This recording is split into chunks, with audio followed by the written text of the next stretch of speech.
Sasabihin mo ba ang natuklasan mong second family ng Mr. Mo na sumakabilang buhay na ito? May nabasa ako sa Facebook. Nakaka-overthink na naman. May babaeng namatay ang mister niya dahil sa aksidente sa motor. After 2 days, ibinigay sa kanya ng kaibigan ng namatay na mister ang 2 cellphone nito. Ito rin yung kaibigang nagsugod sa ospital sa naaksidente niyang asawa. Nagulat siya kung bakit 2 ang cellphone ng mister niya. Siguro, pagkatapos ng lamay and all, chinarge niya ang 2 cellphones. May mga message from a second family. Mayroong pangalawang asawang mister niya. Mayroong anak at buntis pa ang babae nito.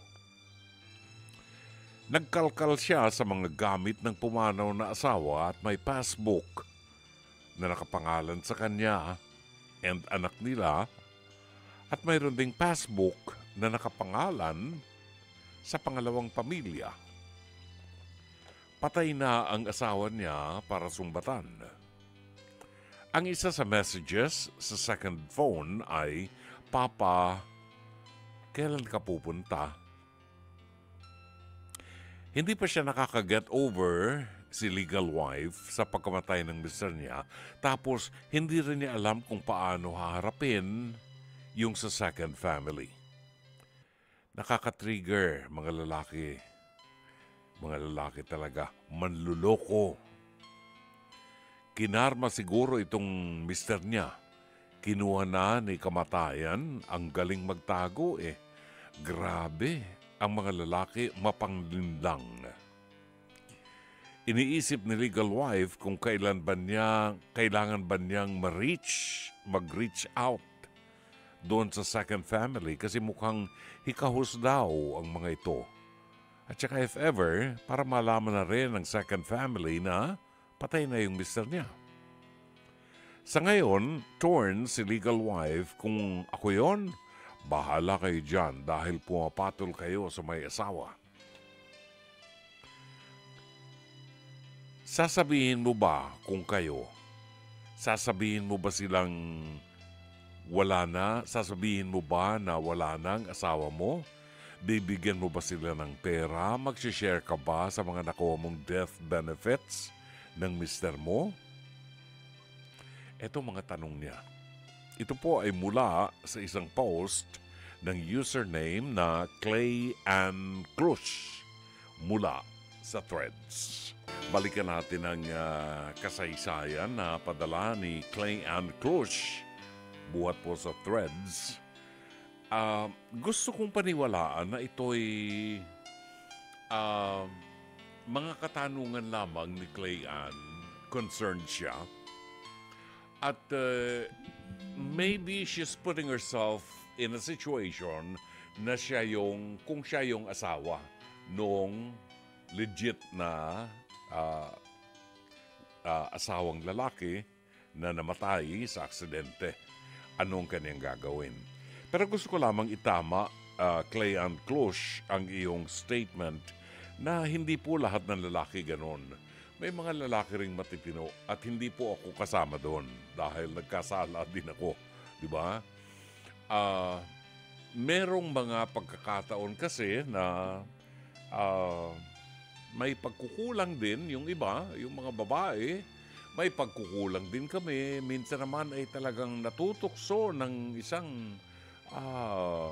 napakagandang babae na, masyado kang flattered na malaman na in love sa iyo isang magandang babae at ayaw mong pawala ng pagkakataon. Di ba? But I'm not justifying it. Mali po yun. Balikan lang natin yung kanyang kasaysayan. Meron daw nakuhang 2 cellphone ang mister nang ito'y maaksidente at ibinigay dun sa tunay na asawa. And in the process, nalaman ng tunay na asawa na may pangalawang pamilya yung kanyang mister. At buntis pa yung babae. Now, may mga ebidensya na magpapatunay na nakuha itong orihinal na asawa na may passbook na napangalan sa kanyang anak sa ibang lalaki, at merong nakapangalan sa pangalawang pamilya. So, hindi na natin masusumbatan yung lalaki, yung asawa, yung husband, kasi patay na po. Ano pang gagawin natin? Ang tanong,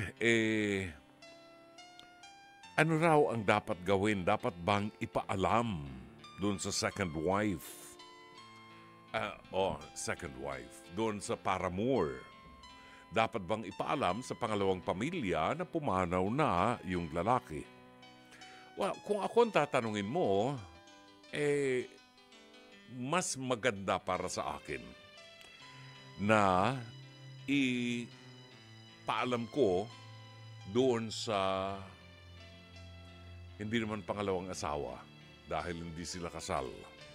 Ipaalam ko doon sa pangalawang pamilya na naaksidente yung lalaki at namatay yung lalaki, yung aking tunay na asawa, ay namatay at natagpuan ko yung kanyang cellphone at nalaman ko doon sa cellphone sapagkat patay na nga siya. May karapatan ako na buksan yung kanyang cellphone at malaman kung ano mga nilalaman at nalaman ko na meron nga siyang second family. Pero hindi ako nandito para mang-away. Nandito ako para lamang i-notify ka na patay na yung asawa natin. Yan, di ba? At bahala ka na magpaliwanag sa mga anak mo. Di ba? Now, may katanungan pa rito na bibigyan mo ba sila ng pera? Magsishare ka ba sa mga nakuha mong death benefits ng mister mo? No? Actually, ang death benefit na makukuha ay makukuha lamang ng legitimate wife. Okay, legitimate spouse. Siya lamang ang makakukuha ng death benefit at yun ang, yun ang benepisyo ng mga kasal. Death benefits, mga pensions, ganyan, makukuha yan ng tunay na asawa. Ang tanong, dapat bang mag-share yung tunay na asawa doon sa kabit? No? Well, hindi natin po pwedeng desisyonan yan para sa kanya. Kung siya ay masyadong generous at maluwag naman ang kanyang buhay at nakita niya na may mga batang nangangailangan ng assistance at kaya niyang mag-share, makibahagi, there's nothing wrong with it. There's nothing wrong with it. Pero kung sila man sa buong pamilya nila, yung tunay na pamilya ay hikahos,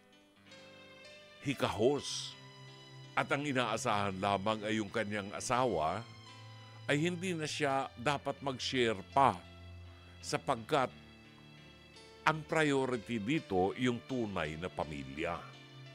Now, kung ang katanungan ay dapat bang ipaalam doon sa pangalawang pamilya na namatay na yung lalaki, ang sa akin, kung kaya niya, no? Kung kaya niya na hindi gagawa ng gulo o anumang paghihiganti, i-notify lamang ang asawa, ay ang kerida, ang iskabetche.